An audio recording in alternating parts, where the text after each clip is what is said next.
اوه دیمنین گرکا آکریا کevne. رونجوان وان گرکان بردوام مترسی لسر جانوان هیا. جبر کو او نزیکی چای آکرین او هر دم کبرو برن وی چایی دبنه مترسی جبوی وان خزانان.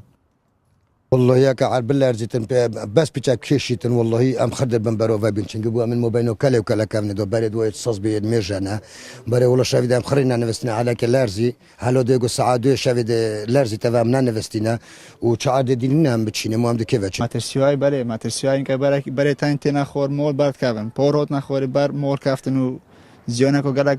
خرکی کفت راستی حادثاتی نچکرن ید برا برته نخوری از برای سستت هین قال ببلارزه وقال عالم تهود نوچونه کو عالم شتکل ده برا گرال کن اخوره آنش ببلارزه بد برته نخوره ما ترسیو هید وی گلیای دو راستی او گلیای ما چه خوشینی نلیره با برا با یا حادثه قایم قضای آکره با کرسات نیوز دیار کرن او ده بزاوانکن دگل کارگریا پارزگاه دوو که حیات دمکی زودا بودجاک بوبیت مزاختن جبوی چارکرنا و آریشه حیا گیان ولاتیان پاراستی بیدن.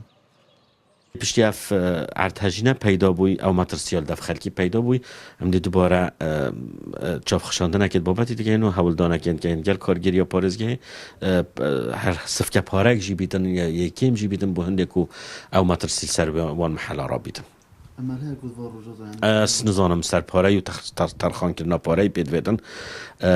ما توجیه دای هر بریا کشت و گذاری که ما